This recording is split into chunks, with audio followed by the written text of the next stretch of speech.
voice. Move by the light, make a choice. Listen to my voice. I got something to say. This is your Resolve to Read daily reading. It's January 15th, and we're reading from the book of Genesis. Now Dinah, the daughter Leah had borne to Jacob, went out to visit the women of the land.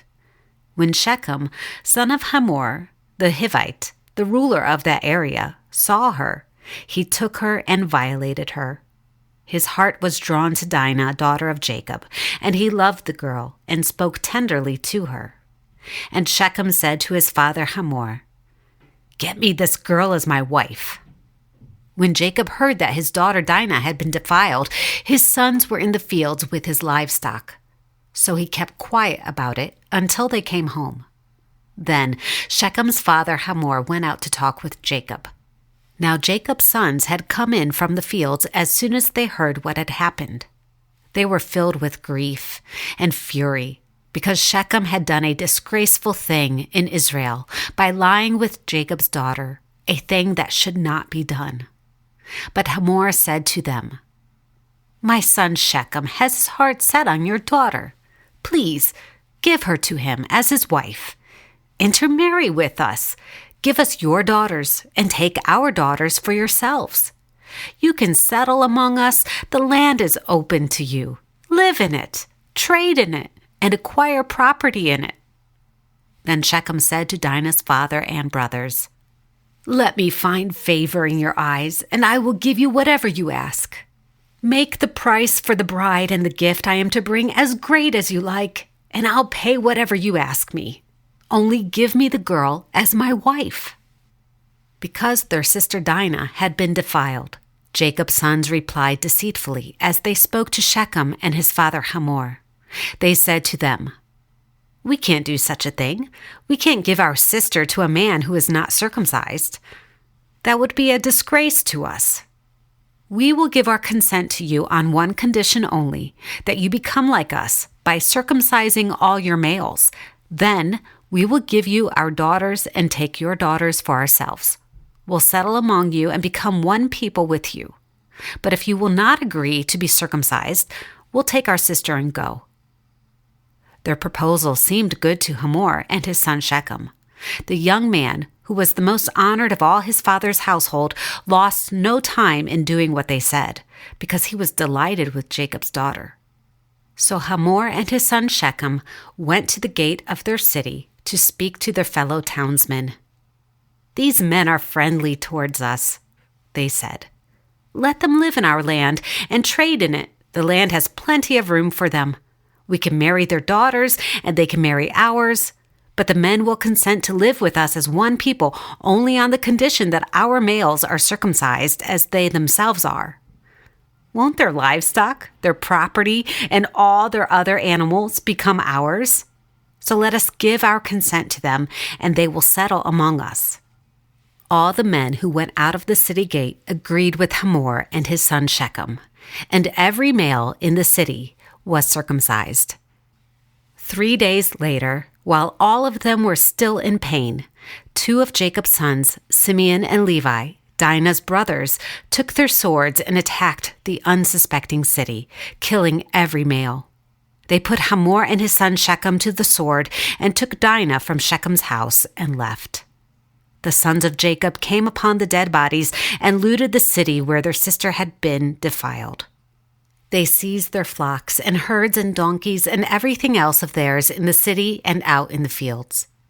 They carried off all their wealth and all their women and children, taking as plunder everything in the houses.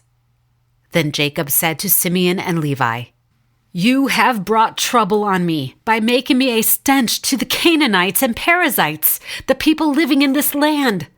We are few in number, and if they join forces against me and attack me, I and my household will be destroyed." But they replied, "Should he have treated our sister like a prostitute?" Then God said to Jacob, "Go up to Bethel and settle there, and build an altar there to God, who appeared to you when you were fleeing from your brother Esau." So Jacob said to his household and to all who were with him, "Get rid of the foreign gods you have with you, and purify yourselves and change your clothes. Then come, let us go up to Bethel, where I will build an altar to God, who answered me in the day of my distress, and who has been with me wherever I have gone." So they gave Jacob all the foreign gods they had, and the rings in their ears, and Jacob buried them under the oak at Shechem. Then they set out, and the terror of God fell upon the towns all around them, so that no one pursued them. Jacob and all the people with him came to Luz, that is, Bethel, in the land of Canaan.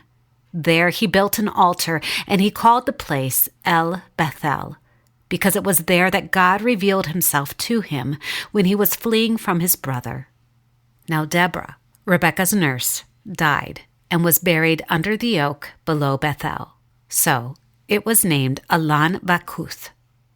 After Jacob returned from Padan Aram, God appeared to him again and blessed him. God said to him, "Your name is Jacob, but you will no longer be called Jacob. Your name will be Israel." So he named him Israel. And God said to him, "I am God Almighty. Be fruitful and increase in number. A nation and a community of nations will come from you, and kings will come from your body. The land I gave to Abraham and Isaac, I also give to you, and I will give this land to your descendants after you." Then God went up from him at the place where he had talked with him. Jacob set up a stone pillar at the place where God had talked with him, and he poured out a drink offering on it. He also poured oil on it. Jacob called the place where God had talked with him Bethel. Then they moved on from Bethel.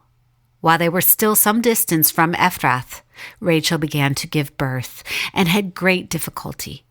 And as she was having great difficulty in childbirth, the midwife said to her, "Don't be afraid, for you have another son."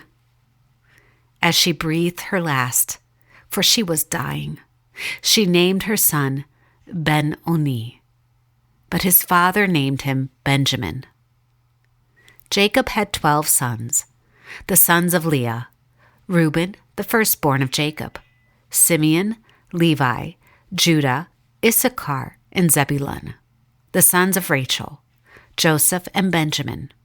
The sons of Rachel's maidservant, Bilhah: Dan and Naphtali.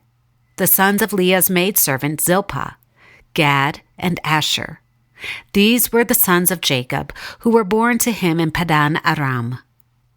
So Rachel died and was buried on the way to Ephrath, that is, Bethlehem. Over her tomb Jacob set up a pillar, and to this day that pillar marks Rachel's tomb. Israel moved on again and pitched his tent beyond Migdal Eder. While Israel was living in that region, Reuben went in and slept with his father's concubine, Bilhah, and Israel heard of it. Jacob came home to his father Isaac in Mamre, near Kiriath Arba, that is Hebron, where Abraham and Isaac had stayed. Isaac lived 180 years. Then he breathed his last and died, and was gathered to his people, old and full of years. And his sons Esau and Jacob buried him. This is the word of Yahuwah. Thanks be to God.